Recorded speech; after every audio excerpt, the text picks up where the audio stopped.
including Robert Allen, Oklahoma State Sideline Reporter, GoPokes.com, joins us on 365 Sports. You know, I guess the best way, Robert, for me to ask it is just bluntly, what the hell's going on in Stillwater with some of this attrition, or your thoughts on what's happening? Well, I mean, I don't think it's systemic. I know it may look like it, I guess, it's wide receiver, but, you know, I take it case by case, and really the one that kind of was a kick in the gut for me, because in my role at you know, on the sidelines and being in the locker room, and Mike gives Dave Hunziker and John Holcomb and I, you know, I think probably better access than probably any of the other guys radio crews get. I mean, we can go to any practice. We can pretty much do whatever we want. We're on the, you know, we have the computer app where we get all the game tape and opponents tape, and I mean, we're pretty much in. So you get to know the kids. And John Paul Richardson, he'd just been elected a captain at the bowl game. A sophomore, that hadn't happened, you know, here. So that was a kick in the gut. And I got to know Bucky and his wife, Tracy, and now he's going to TCU. And the reason, and I heard this from John Paul and I heard it from Bucky when I talked to them, was, you know, John Paul had some goals that he didn't think he was going to be able to reach here because Brennan Presley is in front of him on the depth chart. Now, a lot of situations, a lot of formations are both on the field, but Brennan is the number one slot guy. And so, I mean, I get it. I see it a lot of different places. Bryson Green's dad was upset that they recruited DeJon Stribling from Washington State. He's an ex-receiver, plays the same position Bryson does. Since then, they've added another ex-receiver, Leon Johnson III, out of the portal.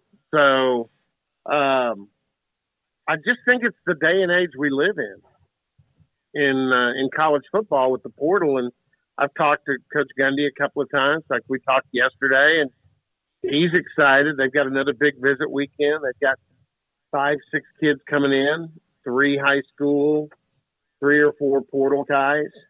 And, you know, they feel like they're getting a lot of good guys out of the portal. And, you know, I never thought I'd be talking about this, but there's now rankings on some of the websites on portal classes. How's your portal class ranked? Yep. You know, geez. And Oklahoma State's been just about everywhere I've seen. They've been in the top 5. Now, I think they probably are in the top 10 as well on losses.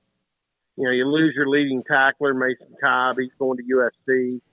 I think there was some tampering with Texas A&M. He goes and visits there and finds it wasn't what he thought it was going to be. So he ends up at USC, and then you lose your quarterback. But Spencer was a different situation. I mean, he'd started for 4 years, close to his degree, and he told Coach Gundy, and he goes, I kind of want to see what else is out there. And I think, you know, Mike kind of got that, you know, and I think, you know, Oklahoma State was kind of ready to move on. They've got some young quarterbacks in the room and probably a year away. So if Spencer had stayed, that would have worked, but he chose to go in the portal, not start bowl practices. This was after they thought he was going to practice and play in the bowl, because I think Coach Gundy had said, hey, look, finish this the right way. I got no problem with you leaving, but practice, play in the bowl game, and then clean break, and you can go find whatever it is out there you think you may find. Well, then he doesn't show up for bowl practice, puts his name in the portal, and tells them, I think I'm just going to move on. Then comes back and wants to come back 9 practices into the bowl practice, or into the bowl prep. And at that point, you know, they were ready to move on. Now we're going to get Alan Bowman, and I'm kind of looking forward to that because the last two times I saw Alan Bowman in Stillwater, he threw for 397 and 384. So hopefully he can keep up his average at Boone Pickens Stadium because it's pretty damn good. So, Robert, I guess, the outside world thinks of, like you said, as systemic, or as Mike Gundy losing his grip, and the way that the season ended was just, like a waterfall of injuries and things that didn't go their way. But this is just adjusting to the new world. Do you think Mike Gundy is a coach who wants to live in this new world for very long, or that he will see how he feels about it for a few years and then reassess and might get on the boat and go fishing? Well, I think he does now. I mean, he predicted the portal would not be as devastating. He didn't think the portal would take the hold that it's taken. And he's a guy that loves high school football. He loved his experience. He loves Oklahoma high school football. He's just watched two of his sons, Gunner first, and now Gage finished up this year with a state championship at Stillwater High School as a quarterback. And he likes to recruit high school kids. And I think he underestimated how strong the portal would be. Doug Meacham at TCU told me this last summer. He goes, we're going to recruit portal guys. Probably 60% of our recruiting will be portal. And I said, what? And he goes, yeah. And he had a great explanation. Portal kids come in. They burn that 1 year freebie. They're locked in. You can coach them hard. High school kids, they've got that free transfer in the portal, and you've got to worry about how they're feeling, whether they're homesick, whether they feel like their coach has been nice to them or not. I mean, it's just plus the portal kids have a little bit of experience at the Division I level. High school kids don't. And we're seeing this pretty much across the board. Well, I think Mike Gundy didn't feel that way. But now, he realizes, it's a portal world. His staff has been locked into that even before he was. So that's what's helped Oklahoma State kind of recover in the portal. Their recruiting staff has been very locked into it. And that's when you find a 6'5", 207-pound Division III All-American from George Fox University. Bonus points if you can tell me where that's located. In the United States. That guy's he's 6'5", 207, played baseball and football at George Fox. And the Chargers scout was the one that said, you can stay here and we'll find you because we know where you are. But if you want to maximize, you may want to go in the portal. So he goes to the portal. Oklahoma State locks in on him. He's on campus now, and I haven't seen him in person, but I've had Dave Hunziker has. Dave goes, this may be another Jalen Warren. This guy looks the part. So again, I mean, it's taken me a while to come around, but I'm starting to think, hey, this portal thing might be kind of fun. I mean, you get some do-overs and guys that haven't been as productive, they go in the portal because they're looking for something different, and you get to go another chance to go spin the wheel and see if you can find something better. So, as far as the way the season went down the stretch, I don't think anybody around here, from Mike Gundy to players, coaches, some fans, I think we're disbelieving, but this was a meteoric year for injuries. I mean, you lost, Spencer missed several games, and some games he didn't practice all week before playing. You lost a bunch of receivers. You lost a bunch of running backs. The kid that's going to Baylor now, Dominic Richardson, missed 2 games down the stretch with concussion issues. It was just unbelievable what went on from the injury department. Trace Ford, who's going to OU now, he's had 2 ACLs, but this year he cracked his patella, which is your kneecap. I mean, Tyler Lacey went down with a broken bone in his ankle at Kansas. I mean, I've never seen it like this. And the defense really kind of, other than the first quarter of the OU game, after the Kansas State debacles, they played well enough the last 4 games, including the bowl game. Considering all the 3 and outs that OSU had in that bowl game, they did a pretty good job against Wisconsin, keeping OSU in the game. But this was on offense, especially. This was a tough way to finish the season. So, looking forward to getting everybody healthy and the guys that have come in out of the portal and see what it looks like in spring. Robert, you mentioned the defense there. Obviously, another story emerging just today was Derek Mason announcing that he was going to be taking a quote-unquote sabbatical from coaching. Where did that fall on your radar? Was that out of nowhere? Was that expected? Was that mutual? Kind of how do you break that down? No, knew about it 2 weeks ago, and that's one of those things when when you're in the position that we're in, you find out about some things that you can't. And really, this came quicker than what they wanted. I think Twitter, some of it got out on Twitter, and they finally decided just for Derek to announce it because I think they were trying to, keep it under wraps until after the portal closed. I don't think they're going to lose anything out of it because I think Mike Gundy's goal will be to keep the rest of the staff, defensive staff, and bring in somebody or elevate somebody. I think Joe Bob Clements he's the guy that coordinated the defense in the Fiesta Bowl last year after Jim Knowles left, and a lot of people thought he would get it.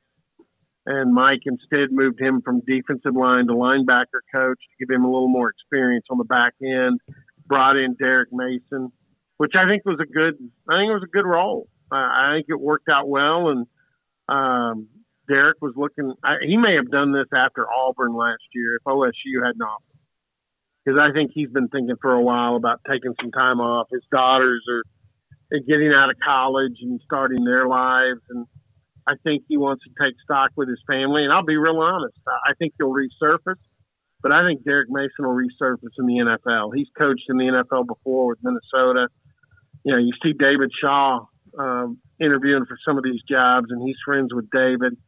The Arizona thing is wide open. He's from Phoenix, talking about Derek. So if somebody wanted to pay him to coach corners or safeties in Arizona, I think he would be real receptive to that. I think we're looking at him eventually going back to the NFL. One more question for you, Robert, because you're so inside there. I just want you to kind of set the record straight. Just me being an outside observer and following along with Oklahoma State news and notes. There's a lot of criticism for Casey Dunn, the offensive coordinator, and you mentioned like all of the injuries and all that they were dealing with. How much of their offensive woes was the injury part of it? How much stock do you put into any scuttlebutt about Casey Dunn and the job that he did or did not do well? Well, I would say this. Just look at the way the season went. The first 7 games, you're 6-1. You're still ranked in the top 10. They beat Texas here for homecoming. Mm-hmm. And I've said this before. I think I've said it with you guys. I've never seen a team empty the tank like they did that day against Texas. I mean, you had Jason Taylor II, who's going to the NFL and should, with his six interceptions, and he was named an All-American this year. On the second interception, he hyperextended his knee. And we thought it was worse. We thought he'd be out a while. Turns out he tried to play the next week against Kansas State. Didn't last long, but he never missed a game. So this team, that really, the Texas game was the end of the line because Spencer had got hurt against Tech. He had weathered the TCU and Texas games, but against Texas, he got banged up again. Your receivers, you'd lost a couple of those guys. The offensive line wasn't very good to begin with, and they were starting to get some injuries. Dominic was nicked up.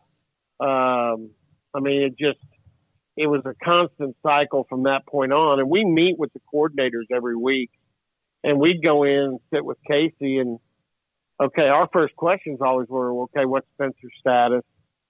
Okay, who do you have at running back? Who's the receivers this week? And it was every week I was sitting there thinking to myself, damn, I don't want this dude's job. This sucks. I mean, your quarterback either isn't ready to go and you're playing a freshman, or if he is ready, he hadn't practiced all week. And then you've got guys out at every other position. I just think, it wasn't fair. Now, I do know this. Oklahoma State's going to look different next year. Mike Gundy watched what went on, especially in the run game down the stretch. This team couldn't run the football. And especially when Spencer was hurt, now you take the quarterback run. Because Spencer's ability to run kind of saved this team because it struggled to run the football. And it really struggled from the beginning of the year. They smoked and mirrored the first half of the season. But second half, you just really couldn't run hardly at all. When you can't run the football at Oklahoma State, you're not going to throw it all that well either.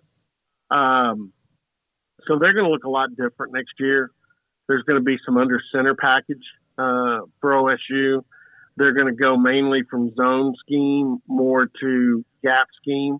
I'd be interested in what the stance is going to be at Baylor, because one of the rule changes this year, and I know Baylor ran the ball pretty good, but not as good as they'd like, that not being able to cut the linebackers at the second level, that's a basic zone scheme, is to cut that backside backer.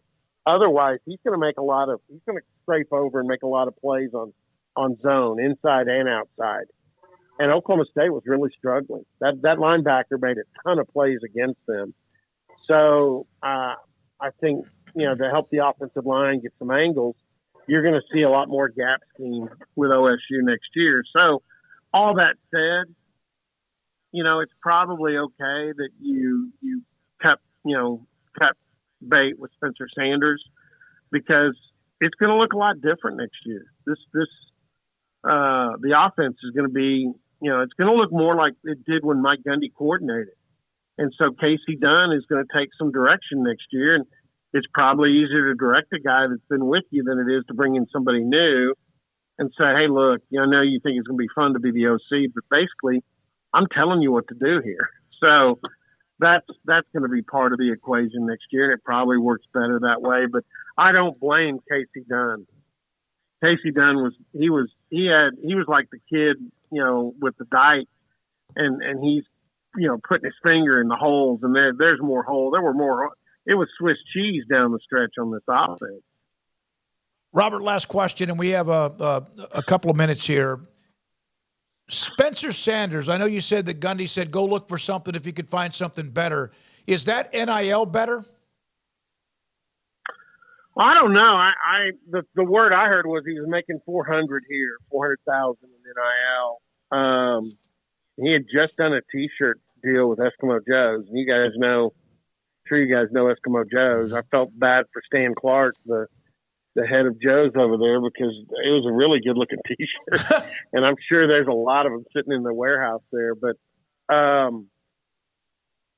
don't know on NIL as much as I don't think the money is just all that for Spencer. I think it was a rough year this year with injuries, including his. He's been the starter here 4 years, and I think. The thing I heard was he told Mike, he just said, look, Coach, I got 1 year left. I'd kind of like to see something different. And he got it. I think the disconnect came when Spencer didn't play in the bowl game. And he did try and come back and do that, but 9 practices in, that's probably not going to work. At that point, Garrett Rangel was going to start the bowl game, period. He'd been the starting quarterback for the 9 practices in prep. So, call it miscommunication, whatever. But, I wish Spencer well. I mean, he was a great player here. I don't know what he's going to do. I think, Smokey, I think you asked me, and I said, I don't pay that much attention to the guys that leave. I'm trying to figure out who's coming in. Right. So, well, you've been busy as hell then, haven't you? Yeah. I've been damn busy. Yeah. I mean, I can tell you right up till the time you guys called, I'm sitting here on my computer looking at the guys that are visiting this weekend, trying to figure out which ones they've got a really good chance to get, because I do a little advance work and try and have some stuff in the can ready to go when these guys hit Twitter and say, hey, I'm a Cowboy. I mean, that's my cue to kick in something right there in response. So, yeah, it's been a busy time, but I'm starting to like the portal a little bit. I wasn't a big fan, but now I'm starting to think, this is it's kind of interesting. And I'm interested in seeing how Alan Bowman will work here. Because at one time, Cliff Kingsbury thought he was a cat's meow. So, and like I said, I've seen him carve up Oklahoma State twice in Stillwater. Robert, as always, thank you, man. Appreciate your insight. GoPokes.com. Robert Allen, Oklahoma State Sideline Reporter, with us on 365 Sports. We had a couple